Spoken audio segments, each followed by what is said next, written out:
Hi everyone, నేను doctor Santosh Kumar అండి, consultant neuro physician, LIMS hospitals. ఈరోజు మనము స్ట్రోక్ గురించి మాట్లాడుకుందాము. స్ట్రోక్ అంటే పెరాలసిస్, పక్షవాతం అంటాము. సో స్ట్రోక్ అంటే చాలామంది ఏంటంటే హార్ట్ స్ట్రోక్ అట్లా మాట్లాడుతూ ఉంటారు. స్ట్రోక్ అంటే ఏంటంటే బ్రెయిన్కి సంబంధించింది. సో ఇది బ్రెయిన్ లోపల రక్తనాళాలు మూసుకొని పైన రక్తస్రావం జరిగినా కానీ ఒక పార్ట్ ఆఫ్ ద బ్రెయిన్ అనేది డ్యామేజ్ అవుతూ ఉంటుంది. దానివల్ల వచ్చే లక్షణాలని మనము stroke, brain stroke or paralysis అని అంటాం. సో కామన్గా వచ్చే సిమ్టమ్స్ ఏంటంటే ఫేస్ ఒక సైడ్కి తిరిగిపోవడం కానీ, మాట చేంజ్ అవ్వడం కానీ, ఒక సైడ్ హ్యాండ్ కానీ లెగ్ కానీ వీక్నెస్ కావడం కానీ, ఇవి స్ట్రోక్ లక్షణాలు. సో కొంతమంది లోపల ఏంటంటే పోస్టీరియర్ సర్క్యులేషన్ స్ట్రోక్ అంటాము. వీటి లోపల ఏంటంటే బ్యాలెన్స్ తప్పడం కానీ, చూపు తగ్గడం కానీ, ఇవి కూడా స్ట్రోక్ లక్షణాలు. ఇటువంటి సిమ్టమ్స్ సడన్గా అంటే ఆల్ ఆఫ్ సడన్ అకస్మాత్తుగా వచ్చినట్టయితే అవి స్ట్రోక్ యొక్క లక్షణాలు. సో దీన్ని గుర్తుపెట్టుకోనికి ఏంటంటే ఈజీ న్యూమోనిక్ ఉంటుంది. బీ ఫాస్ట్ అని అంటాం. BEFAST, బీ ఫాస్ట్ అంటే ఏంటంటే, బీ అంటే ఏంటంటే బ్యాలెన్స్ తప్పడం, అంటే నడుస్తూ ఉంటే సొలుగడం, అంటే అటు ఇటు పక్కకు తూలడం. ఈ అంటే ఏంటంటే ఐ, విజన్ ప్రాబ్లమ్స్, అంటే ఒకటి రెండుగా కనపడడం కానీ, లేదంటే చూపు మందగించడం కానీ. ఎఫ్ అంటే ఏంటంటే ఫేషియల్ డేవియేషన్, అంటే నోరు ఒక సైడ్కి వెళ్ళడం, అంటే తింటున్నప్పుడు కానీ ఒక సైడ్ జరగడం కానీ, నవ్వుతున్నప్పుడు ఒక పక్కకు వెళ్ళిపోవడం కానీ. ఏ అంటే ఏంటంటే ఆర్మ్ వీక్నెస్, అంటే చేయి వాలిపోవడం కానీ, పట్టు తగ్గడం కానీ. ఎస్ అంటే స్లర్డ్ స్పీచ్, అంటే మాట తడబడడం. టీ అంటే టైమ్ ఈజ్ బ్రెయిన్, అంటే ఇటువంటి లక్షణాలు ఇటువంటి లక్షణాలు అకస్మాత్తుగా స్టార్ట్ అయితే ఇమ్మీడియట్గా ట్రీట్మెంట్ తీసుకోవడం. సో ఇది న్యూమోనిక్ ఏంటంటే బీ ఫాస్ట్ అని అంటాం. సో పక్షవాతం కామన్గా ఎవరి లోపల వస్తుందంటే జనరల్గా 50 నుంచి 60 సంవత్సరాలు పైబడిన వాళ్ళల్లో చూస్తూ ఉంటాం. బట్ ఈ రోజుల్లో మాత్రం ఏంటంటే ఈవెన్ 30 ఇయర్స్ 40 ఇయర్స్లో కూడా మనం పక్షవాతం చూస్తున్నాం. సో దాన్ని స్ట్రోక్ ఇన్ యంగ్ అని అంటాం. సో కామన్గా వచ్చే 50 సంవత్సరాల పైబడిన వాళ్ళకి ఏంటంటే బీపీ ఉండడం కానీ, బీపీ కంట్రోల్ లేకపోవడం కానీ, షుగర్ ఉన్న వాళ్ళు సరిగ్గా చెక్ చేసుకున్న షుగర్ కంట్రోల్ లేకపోవడం కానీ, స్మోకింగ్ అలవాటు ఉండడం కానీ, కొలెస్ట్రాల్ ప్రాబ్లమ్స్ కానీ, ఇటువంటి ప్రాబ్లమ్స్, లేదంటే కొంతమంది లోపల హార్ట్ ప్రాబ్లమ్స్ ఉండి బ్రెయిన్ స్ట్రోక్ దారితీస్తూ ఉంటుంది. సో ఇటువంటి వాళ్ళల్లో స్ట్రోక్ వచ్చే రిస్క్ అనేది ఎక్కువగా చూస్తూ ఉంటాం. సో స్ట్రోక్ ఇటువంటి లక్షణాలు వచ్చిన వెంటనే మనం ఇమ్మీడియట్గా హాస్పిటల్కి వెళ్ళాలి.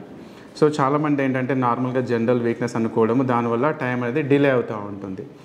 ప్రతి నిమిషానికి ఏంటంటే టైం డిలే అయినా కొద్దీ కొన్ని బిలియన్స్ ఆఫ్ న్యూరాన్స్ అనేది డ్యామేజ్ అవుతూ ఉంటాయి బ్రెయిన్ లోపల.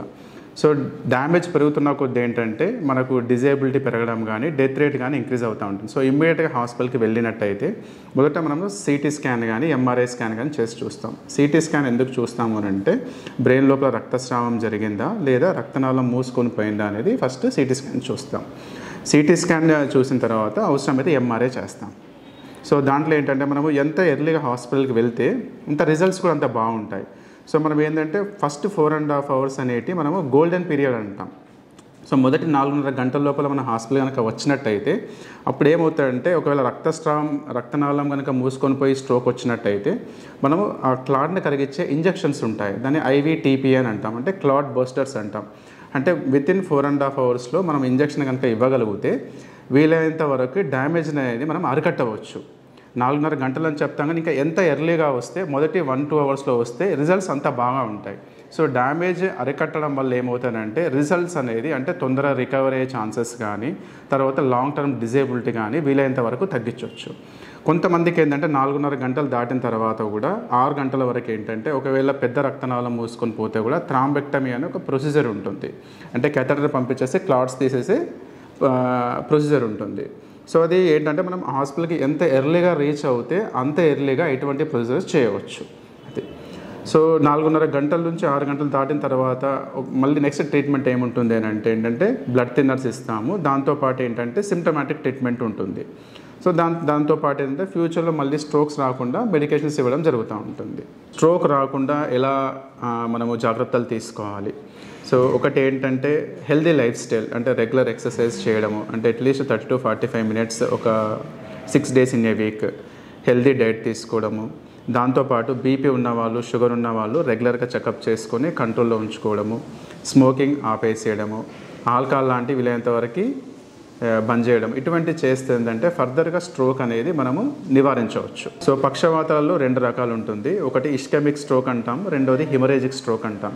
ఇస్కెమిక్ స్ట్రోక్ అంటే ఏంటంటే రక్తనాళం మూసుకొని పోవడం వల్ల, అంటే రక్తనాళంలో పూడిక రావడం వల్ల రక్త సరఫరా ఆగిపోయి ఒక part of the brain damage అవుతూ ఉంటుంది.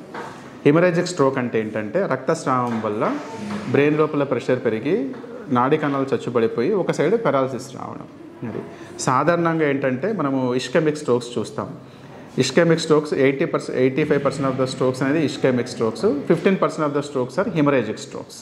సో ఈరోజు మనము తెలుసుకుంది ఏంటంటే స్ట్రోక్ అవేర్నెస్.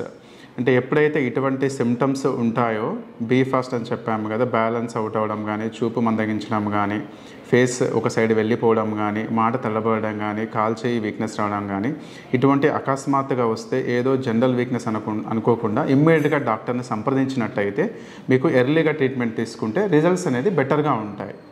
Thank you. ఈ వీడియో కనుక మీకు నచ్చినట్లయితే లైక్ చేసి, షేర్ చేసి, కామెంట్ చేయండి. మా ఛానల్ని సబ్స్క్రైబ్ చేయడం మాత్రం మర్చిపోకండి. Thanks for watching.